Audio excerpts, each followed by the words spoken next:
So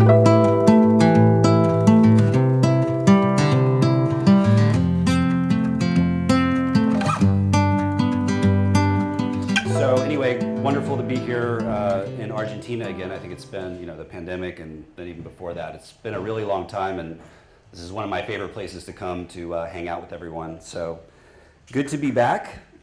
So today I'm going to talk a little bit about MQTT, just a light overview and sort of what's coming into our product, which is VAST, or VA Smalltalk, or even Visual Age for some folks who may go back that far. And then, the follow-on to this, Mariano is going to come up, and he's going to do kind of a separate topic, but you'll get to see this in action as part of his talk. So, basically, MQTT.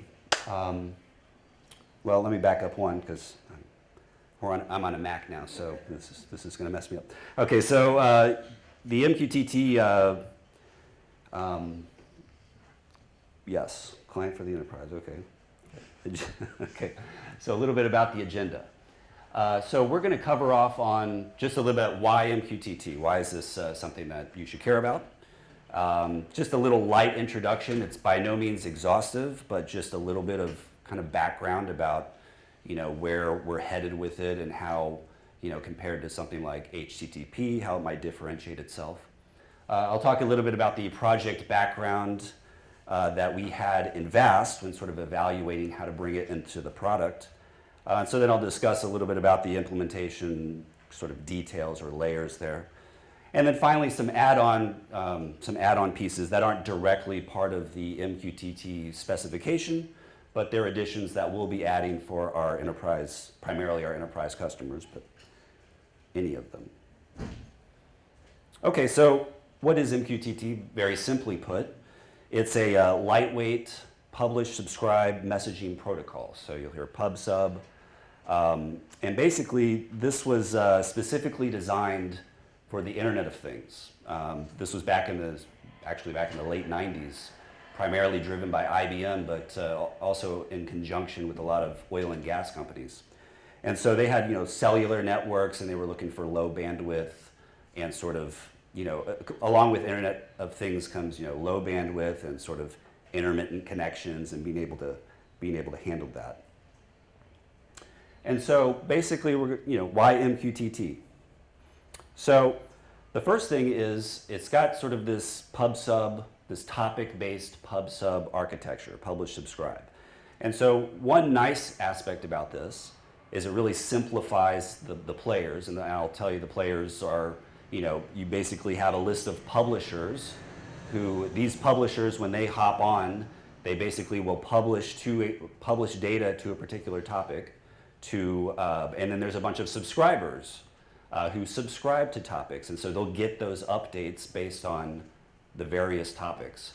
And so kind of in the middle, and the part that you don't really think about or see, unless something goes wrong, is the broker. And so the broker is really the centralized actor in this situation that's responsible for the routing and the buffering and a bunch of other things that basically yield benefits, such as all participants don't need to know the details of each other's IP addresses and ports. Another piece is, with some of that buffering, you get message send speeds can be different than the actual receive speeds. So you can handle those differences with edge devices that maybe operate much differently than large server-side pieces. And finally, there is, as I mentioned, that sort of temporal piece to it where things are hopping in and off the network. I mean, one example often given is you've got a car, it's connected, and then it drives through a tunnel, and now it's disconnected, technically speaking, and then it exits the tunnel again, and now it's able to receive those messages. Well, so there's a level there of in the protocol that handles those kind of situations, so you can get really, really good connectivity and quality of service. Another piece, so the cloud, we talked a little bit earlier, I think Gilad mentioned, the cloud, there's some bad things about that. It's becoming, centralization of power, but on the other hand, there's some good things about it with regards to our customers, primarily are moving a lot of their infrastructure into the cloud, and they at least want to have those options. And so a lot of the way we've been moving has been optimizations for the cloud. So one of those pieces is we brought the ARM processor for ARM 64-bit, ARM 32, because those run more cheaply typically in the cloud. They're a little more energy efficient. MQTT is the same situation. We've got a lot more, the bandwidth required for it is much smaller than typically HTTP in most cases. It's far more energy efficient. And so in the cloud context, this can save money, basically. So it's a cost savings issue as well.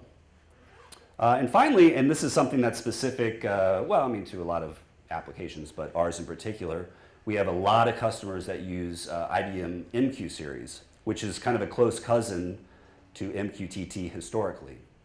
And so there actually is a technology that allows our existing MQSeries customers to be able to connect those MQ queues up to MQTT-based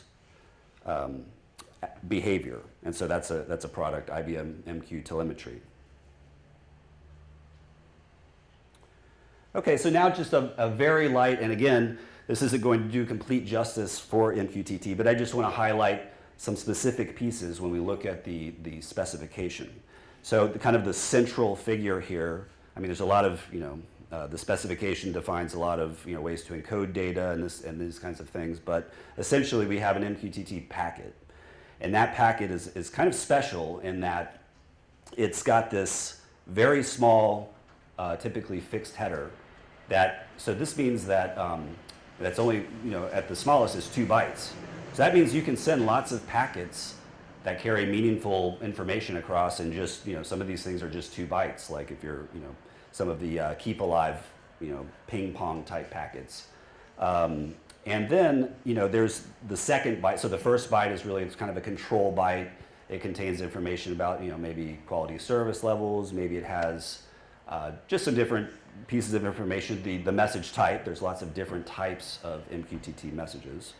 And then for each MQTT message type, perhaps, and again, this depends on the version level, which I'll speak to in a moment, but there may or may not be a variable header which follows it. And so that will contain more control information for that specific type of MQTT packet. And then furthermore, you typically want to send data.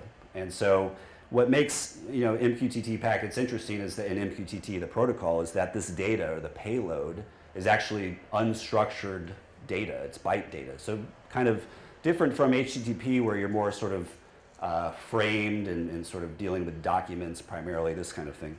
Payloads are completely unstructured. They're just bytes, and it's up to the application level to really define and give that the interpretation.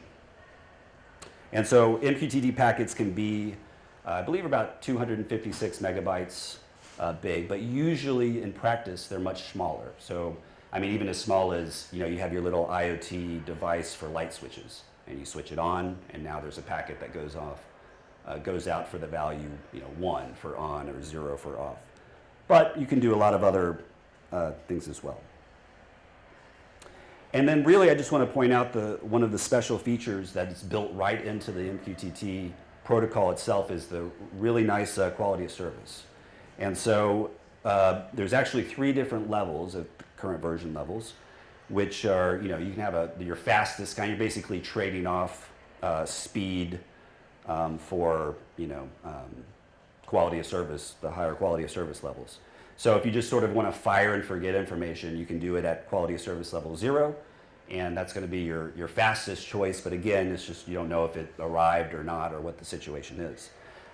You can move up, and this is typically the defaults that you see, quality of service level 1, which basically you'll get an acknowledgement back that, hey, I received, what you just sent. And finally, but there are situations that happen where perhaps you might see duplicates there. You might have to send it duplicate times because you didn't receive the acknowledgments. And so there's a quality alert service level 2, and this is, say you needed to mimic a RCP style system where you're making a function call and then you have to get a result. If you wanted to do something like that, or various others where you just have a very high quality of service and it has to make it there, and it can only really happen once, and you need to guarantee that. That's your slowest part, but it's available, and that's quality of service level 2. Okay, so now it's light overview. There's lots of other features. I mean, we could spend forever talking about, there's ways to treat MQTT as a key value store using some of the retained messages. That's a whole separate topic. There's, last will and testament, which is kind of interesting because we talked about, these things can pop off and on, and then at some point the broker has to decide, that, hey, this thing is, maybe keep alive values are expiring and this thing is gone. So there's a special last will and testament that every entity has the ability to say, okay, this is what happens when you consider, when I'm gone. And so, so specifically for VAST, we implemented looking at some requirements. There is in our sort of, in GitHub, we have an initial version that was never really complete, and it was kind of an interesting history there. It was using the PAHO C library for MQTT. And so what was interesting there was it provides all the version levels, and then we found out, when we hooked it up via FFI to VAST, we found out that VAST would crash all the time. Because when MQTT would call back in, the PAHO library would call back into VAST, it would call back into a separate thread. And so then that would just mess up the interpreter and just crash it. So then, we kind of developed this library out on GitHub that provided sort of using cast operations to get real quick, let's feed this stuff in, but then it became sort of, okay, we're collecting this all up safely, but then we're having to synchronize and shove it through the asynchronous queue, which sort of safely leads into the VAST runtime. And so we kind of made it that far, but then later we thought, we looked at the spec and we said, we can, from a client perspective, we can just build this in Smalltalk. We can make this in pure Smalltalk.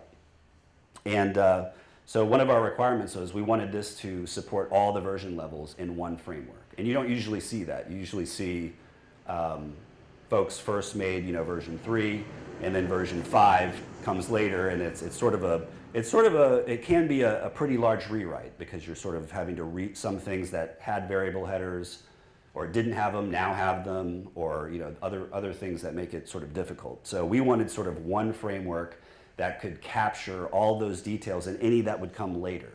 And so we sort of built the packet by sort of composition. And so we're able to create, a way that we could describe all of this, all the different versions, very easily. And so it supports all the version levels of MQTT.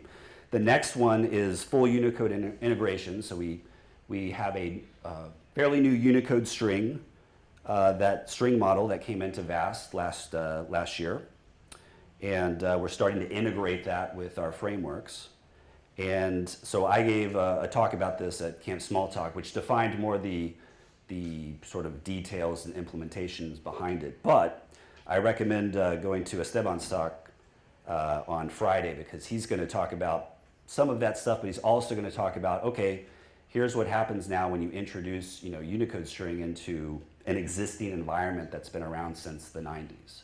And that's the real trick. And so he's got a great set. Stuff I didn't know about how to deal with these differences. And of course, while doing these developer notes, which he's going to show, we've just made a ton of modifications to make sure this stuff is a lot easier. The next thing that we've integrated, again, a lot of this is an integration piece, is our asynchronous streams, which we've also talked a lot about. And so this is a framework. The async framework we have was ported from Dart. And it sort of has some special modifications to make it work with our Smalltalk process scheduler. And so basically it has all those abstractions that Dart has, that's futures and promises and zones and streams. And so this MQTT client works with asynchronous streams, which is what provides you sort of the updates of your subscriptions, the incoming messages, and a few other things. And finally, we integrated it. We wanted to integrate it with our existing server Smalltalk framework. and just to make sure that it was easy to use and consistent and everybody would know, how to deal with it. Okay, so a little bit about the support library. So this comes in two parts. There's the support library, which is sort of the core piece, which provides the encodings and all the things in the specification separate from sort of the packet and how that's defined. It's all the tools necessary to sort of build that up. And then on top of that, we provide this packet framework, which implements the version 3.1, 3.11, and version 5 MQTT all in sort of one package. And so MQTT core also has some really great logging. So you can see, you have your object model and you can say, okay, flush out the bytes of what this represents, and you can log that all out and get the conversation about what the client is saying and what the server sent back and what the client is saying. Very easy to debug and figure out. Okay, and then a little bit about the client implementation. So we have this framework called Server Smalltalk. Inside that so we call it SST for short. Inside that we have a lot of clients. So we wanted to model this after the existing clients that a lot of our users are used to. So we have an HTTP client, an FTP client, an SMTP client, an IMAP4 client, and so this is a new MQTT client. With that, it has a lot of callbacks that you can just provide blocks on for connected, disconnected, I subscribed or my subscription failed, or I unsubscribed. Or there's also a keep alive at the protocol level. There's a keep alive piece, kind of ping-ponging just to make sure broker and is still on the same page. Wants to know that they're there. And then finally, like I said, we integrated with the asynchronous streams framework. And so there's three different areas we use async streams. The first one is you can get an asynchronous stream of subscribe messages, and again, you're going to see this in the next presentation, so if you're sort of confused about what this might look like, don't worry about it. And the next one is you get to see published messages that completed their quality of service requirements. And then finally, you get authentication messages, which is only available for version 5, because that's when the concept of authenticated packets came in. And just a little bit about, so there's the client, and then it's really got 4 players that it deals with. So it's got sort of the high-level API that you work with. And the first player is the authenticator. And so this is the one you could think for a version, if it's in version 3, this is going to be a null authenticator. It's not going to do anything. But for version 5, it's going to be able to offer up an authenticated stream so you can receive whenever a new authentication packet shows up. This one's really nice because part of the protocol is keep alive. And keep alive means that, through some configured value, you need to be sending ping packets and then receiving pong packets. And so this is just a piece that offloads that from you. It takes the configuration of, how to do that in the background and make sure that, it's performing keep alive across the wire at all times. And then, like I said, we have a on-pong callback if for some reason you want to see those. That's probably more for debugging. The next one is the publisher. So again, this is topic-based. You'll see more about this in the next presentation when you see it live, and how topics are arranged. But essentially, you publish to a particular topic for a particular quality service, and this publisher is the piece that sort of handles that. And then on the other end, you have the subscriber. So you've subscribed for topics, which means on those topics, you should be receiving various messages as publishers push information to said topics. And so this is the thing that, again, quality service is always a big piece. It's sort of trying to handle. Sometimes that means there's some caching inside, and it's got to handle things. But it also offers up and sort of handles the asynchronous stream piece for subscriptions. Okay, finally, we're kind of out of the spec part here. We're kind of going to some, hey, what's some nice pieces we can offer you? Since this is just unstructured byte data, there isn't any sort of, you could be sending packets of, serialized Smalltalk objects or serialized XML, or it doesn't know. So There's no structure to it. So we wanted to provide something that will have a little bit of structure to it and offer something useful. So we have the ability to basically add a compressed, payload that's a little bit of structure to it that has a compression option.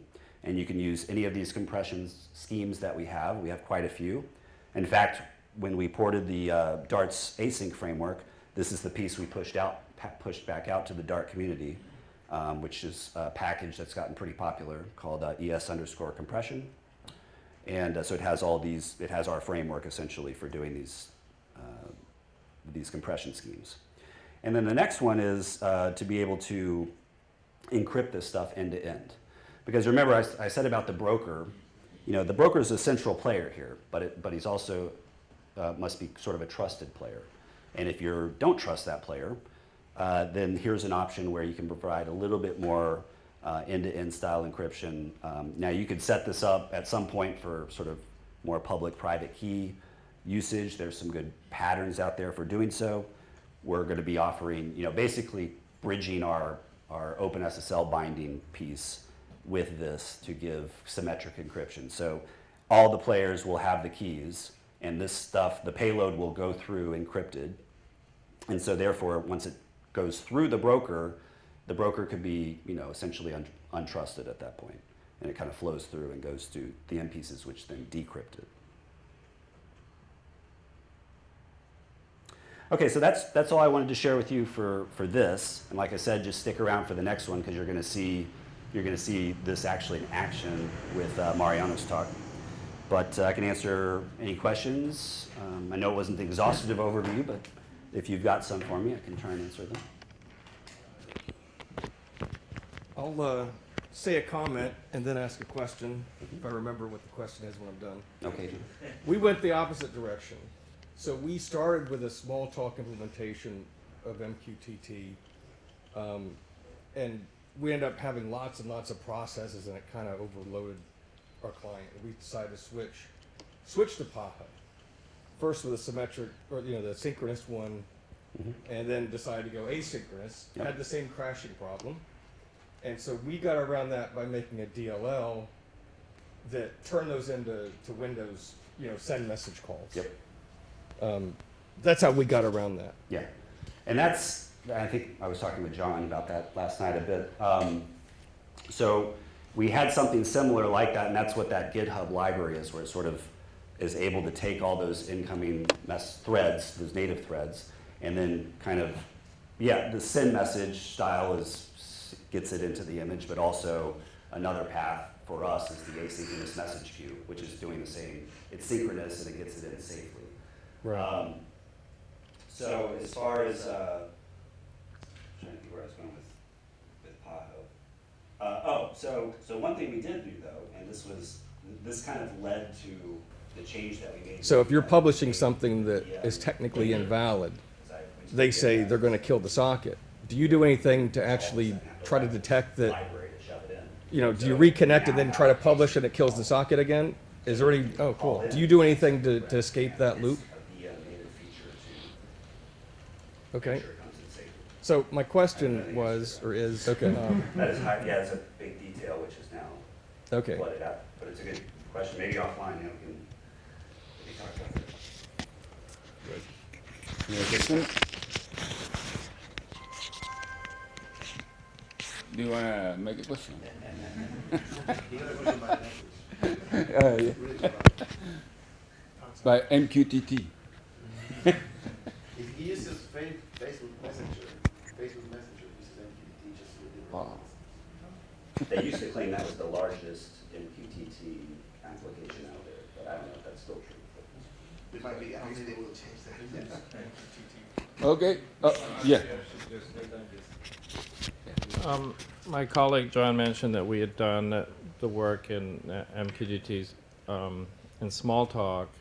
That work was originally based on Tim Rollage's MQTT for the Pi computer, but we extended it to actually write a complete broker in Smalltalk. Yeah.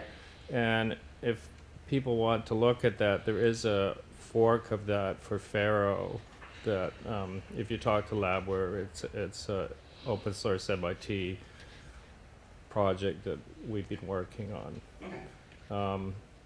We did not alter the behavior of the broker, but if, of course, you could do that if you wanted to do something in Smalltalk around, authentication or things like that. Yeah. Yeah, I'm trying to think back to John's original question of, because we use, async callouts for socket stuff. I'm not sure I've seen a loop situation, so I want to make sure I understand that better. Maybe. We actually had that where you had the case of the message broker said that your message size could only be a certain size. Yeah, I've seen that. Went over, it would drop. It just killed the It connection. would kill the connection because you're violating the broker's view of what's Okay. broker. Um, And on recovery, we would resend. Yeah, we reconnect and resend. Because of course that. And it was what a the rule get out. is. Can you query that value via your framework, or is that something that you have to go look at a broker That is in the configuration? broker. Yeah. Okay. Yeah. It's a big thing from version 5, now has error messages. Yes. Because the only way Yes. for us to figure out what the problem was in something like that is you have to go and look at the broker's logs to hope the thing actually wrote out some kind of error describing what happened. Right. Because Yes. it's like, what do we do? Yep. Yep. Yeah. The error codes is a big upgrade for version 5. That's been good. Yeah. Okay. Thank you.